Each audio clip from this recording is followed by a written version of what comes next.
MLA Harish Rao మాట్లాడుతున్నారు. ఇప్పుడు live చూద్దాం. రుణమాఫీ మీద మీ ప్రభుత్వం ఏ నిర్ణయం తీసుకోలేదు. మీరు బ్యాంకులకు ఎటువంటి డైరెక్షన్ ఇవ్వలేదు.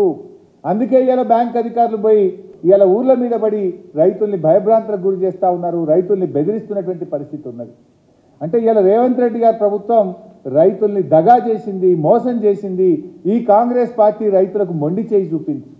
ఇదొక్కటే కాదు, మీరు గమనిస్తే ఇలా రైతుల విషయంలోనే కాదు, ఇలా ఇతర అంశాల విషయంలో ముఖ్యంగా రైతులకు సంబంధించి కూడా రుణమాఫీ ఒకటే కాదు, కాంగ్రెస్ పార్టీ తన మేనిఫెస్టోలో రైతులకు ఏ అంశాలైతే చెప్పిందో ఏ ఒక్క అంశాన్ని కూడా కాంగ్రెస్ పార్టీ ఇలా అమలు చేయలేదు.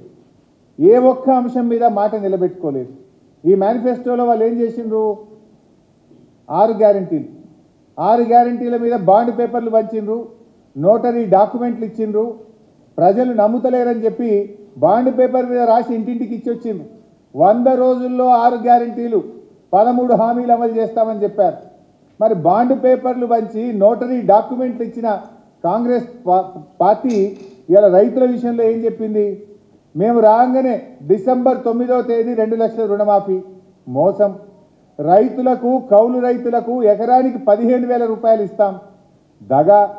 వ్యవసాయ కూలీలకు 12,000 రూపాయలు ఇస్తాం. దగా. వరి పంటకు క్వింటాల్కు 500 రూపాయల బోనస్ ఇస్తాం. దగా. అంటే 4 విషయాలు కూడా రైతులకు ఇచ్చిన 4 హామీలను కూడా తుంగలో దొక్కి రైతులను నట్టేట ముంచింది ఇలా కాంగ్రెస్ పార్టీ, నేడు అధికారంలో ఉన్న కాంగ్రెస్ ప్రభుత్వం. అంటే మీరు రుణమాఫీ విషయంలో మోసం చేసిండ్రు, రైతు బంధు విషయంలో మోసం చేసిండ్రు, కౌలు రైతులకు మోసం చేసిండ్రు, వ్యవసాయ కూలీలకు అన్యాయం చేసిండ్రు, వరి ధాన్యానికి బోనస్ ఇస్తామని కూడా దగా చేసింది ఇవాళ కాంగ్రెస్ పార్టీ. ఏ మొహం పెట్టుకునే పార్లమెంట్ ఎన్నికల్లో ఓట్లు అడుగుతారు?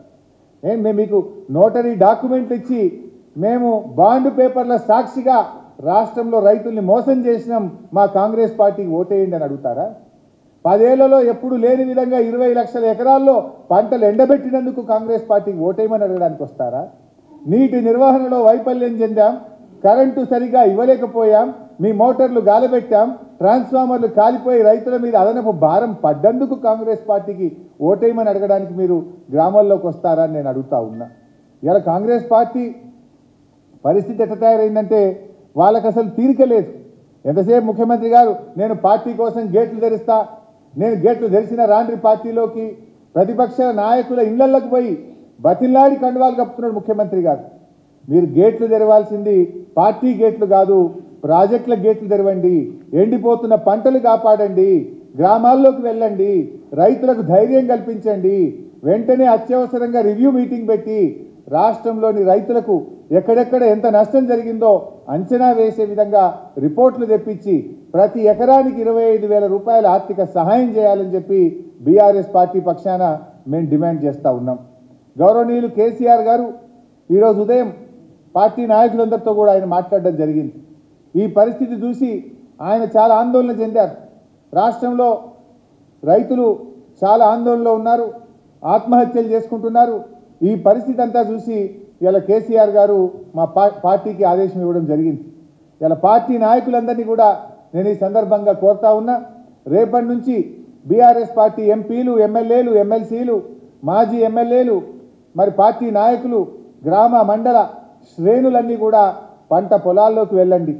మీ గ్రామాల్లో, మీ మండలాల్లో, మీ నియోజకవర్గాల్లో ఎంత నష్టం జరిగిందో వివరాలు సేకరించి మన బీఆర్ఎస్ పార్టీ కేంద్ర కార్యాలయానికి పంపాలని చెప్పి మేము కోరుతా ఉన్నాం. ఎందుకంటే ఆ వివరాలన్నీ కూడా క్రోడీకరించి మరి రాష్ట్ర ప్రభుత్వం దృష్టికి తీసుకువెళ్ళి ఈ రైతులకు ఎకరానికి 25,000 రూపాయల ఆర్థిక సాయం అందించే విధంగా ఈ ప్రభుత్వం మీద ఒత్తిడి తేవాలని చెప్పి ఇవాళ బీఆర్ఎస్ పార్టీ నిర్ణయం తీసుకున్నది. అందువల్ల బీఆర్ఎస్ శ్రేణులందరూ కూడా మీరు వ్యవసాయ క్షేత్రాలకు వెళ్ళండి, రైతుల పంట పొలాలకు వెళ్ళి ఏ గ్రామంలో ఏ రైతుకు ఎంత నష్టం జరిగిందో వివరాలు సేకరించి కేంద్ర కార్యాలయానికి పంపాలని చెప్పి మేము కోరుతా ఉన్నాం. రైతులకు కూడా భరోసా కల్పించండి, రైతులకు ధైర్యం ఇవ్వండి. తప్పకుండా బీఆర్ఎస్ పార్టీ మీకు అండదండగా ఉంటుంది, మీకోసం పోరాడతాం, అసెంబ్లీలో పోరాడతాం, అన్ని రూపాల్లో ఒక ప్రధాన ప్రతిపక్ష పార్టీగా రైతులకు అండగా ఉంటాం. ధైర్యం కోల్పోవద్దని, ఆత్మహత్యలు చేసుకోవద్దని, రైతులకు ధైర్యాన్ని కల్పించాలని చెప్పి కూడా బీఆర్ఎస్ పార్టీ శ్రేణులను ఈ మేము కోరడం జరుగుతూ ఉంది. ఎందుకంటే కేసీఆర్ గారు ఉండగా ఆయన 10 ఏళ్ల పాలనలో వ్యవసాయం దండగాని గత ప్రభుత్వాలు చెప్తే వ్యవసాయాన్ని పండగ చేసి చూపించింది కేసీఆర్ గారు. ఈ దేశంలో ఏ నాయకుడు ఆలోచించని విధంగా మొట్టమొదటిసారిగా రైతుకు నగదు బదిలీ పథకాన్ని ప్రవేశపెట్టింది కేసీఆర్ గారు. రైతు బంధు పథకం కింద 11 విడతల్లో దాదాపు 75,000 కోట్ల రూపాయల నగదును రైతుల ఖాతాల్లో బదిలీ చేసినటువంటి నాయకుడు కేసీఆర్ గారు. అదేవిధంగా కరోనా లాంటి కష్టకాలంలో కూడా సకాలంలో రైతు బంధు ఇచ్చినటువంటి ఘనత మా బీఆర్ఎస్ ప్రభుత్వానికి ఉన్నది. రైతు బీమా అనే పథకాన్ని కూడా ప్రపంచంలో దేశంలో ఎక్కడ లేని విధంగా రైతు బీమాను తీసుకొచ్చి దురదృష్టవశాత్తు ఏ రైతైనా చనిపోతే ఆ కుటుంబానికి భరోసా కల్పించిన నాయకుడు కూడా కేసీఆర్ గారు. అట్లా ఎన్నో కార్యక్రమాలు, మిషన్ కాకతీయ ద్వారా చెరువులు బాగు చేసినాం, పెద్ద ఎత్తున చెక్ డ్యామ్లు నిర్మించాం, పెండింగ్ ప్రాజెక్టులను పూర్తి చేశాం, మరి కొత్త ప్రాజెక్టులు కూడా కట్టి 10 ఏళ్లలో రైతు యొక్క ఆత్మ గౌరవాన్ని పెంచే విధంగా మరి కేసీఆర్ గారి ప్రభుత్వం, మా బీఆర్ఎస్ ప్రభుత్వం కృషి చేసింది. కానీ దురదృష్టం ఏంటంటే రాష్ట్రంలో అధికారంలోకి వచ్చినటువంటి ఈ కాంగ్రెస్